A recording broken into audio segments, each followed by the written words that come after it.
Eu tive o privilégio de um dia escutar um missionário chamado Wesley Stanford. Ele passou uma parte da sua vida ajudando a igreja na Etiópia, que por 17 anos esteve sob o regime comunista. As igrejas foram lacradas, pastores foram presos, muitos foram mortos. E esse missionário saía da América do Norte e ia para a Etiópia tentar ajudar os irmãos que se reuniam escondidos nas catatumbas, nas florestas. E um dia ele foi na cidade de Sodo, uma cidade no sul da Etiópia, e conheceu um pastor chamado Tadessa Asai. Um homem de Deus que tinha uma especialidade. A especialidade do pastor Tadessa era pregar nos funerais. Onde tinha um funeral, o pastor ia. Então quando a polícia sabia onde tinha funeral, ia lá porque o pastor estava pregando, pegava o pastor, prendia o pastor, espancava o pastor, soltava o pastor e ele voltava a pregar. E um dia a polícia ficou com tanta raiva que disse assim: nós não vamos mais soltar o pastor Tadessa, ele vai ficar preso agora. Ele pensou: já que eu vou ficar preso, vou pregar na prisão. E levou 22 a Jesus Cristo dentro da prisão. E a polícia disse: não vamos mais soltar o pastor Tadessa, nem vamos mais deixar ele preso, nós vamos matar o pastor Tadessa eletrocutado, para servir de testemunho para que ninguém mais queira seguir Jesus. E anunciaram na cidade: amanhã, às 9 horas da manhã, o pastor Tadessa vai morrer eletrocutado. Mas eles não tinham cadeira elétrica. E eles chamaram as pessoas para o centro da cidade, para a praça da cidade, pegaram os fios desencapados, amarraram o pastor Tadessa, uma multidão veio assistir, deram um minuto para o pastor Tadessa orar, começaram um discurso contra o cristianismo, puxaram a chave para a corrente elétrica passar e matar o pastor.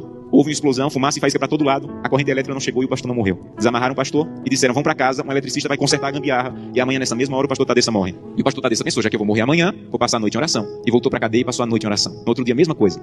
A multidão veio, amarraram o pastor Tadessa, alguém havia passado o dia tentando consertar, puxaram a chave, explosão de novo, fumaça e faísca, a corrente elétrica não chegou. E a multidão começou a apertar tanto, fazer tanto barulho que a polícia ficou temerosa, desamarrou o pastor e disse assim: vai embora daqui. E esse missionário estava lá e disse que acompanhou o pastor Tadessa e disse assim: pastor Tadessa, o que é que o senhor vai fazer? Um homem que passou 2 vezes pela morte, o que é que o senhor vai fazer? E disse assim: tem um funeral e eu soube que tem um funeral, eu vou lá pregar. E ele disse assim: pastor Tadessa, eu represento milhares de cristãos na América e nós estamos orando muito por vocês. E disse que o pastor Tadessa se virou, ficou com o rosto sério e disse assim: vocês na América estão orando por nós, aqui na Etiópia? Então volte para a América e diga que nós é que estamos orando por vocês.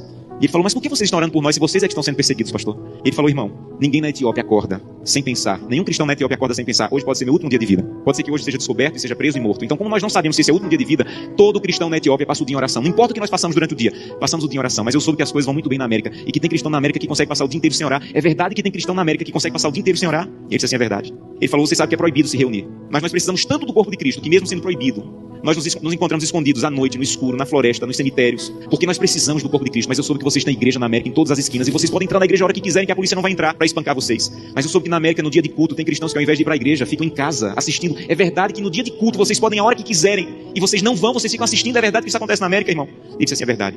E ele disse assim: missionário, a minha congregação tinha apenas uma Bíblia. E eu fiquei com medo de ser preso e minha Bíblia ser queimada.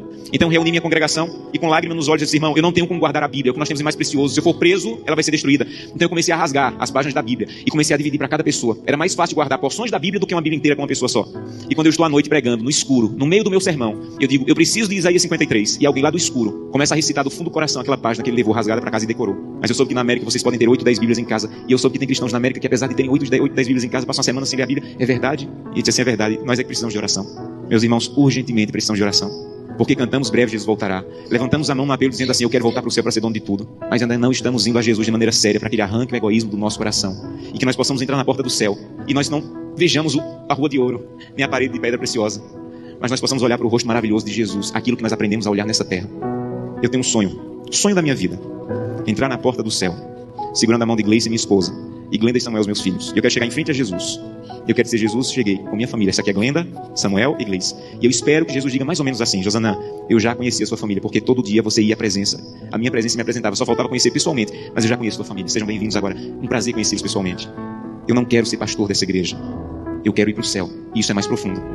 Eu não quero abrir o inário e dizer assim: breve Jesus voltará. Eu quero estar lá. Isso é mais profundo. Por isso eu preciso fazer com que o que eu como, o que eu vejo, o que eu acesso, o que eu ouço, a maneira como eu uso o meu dinheiro esteja de acordo com a vontade de Deus. Porque os que serão salvos não amam a própria vida. Que Deus te abençoe de maneira profunda, para que o primeiro fruto da fidelidade, a transformação do teu caráter, esteja de maneira real acontecendo em tua vida.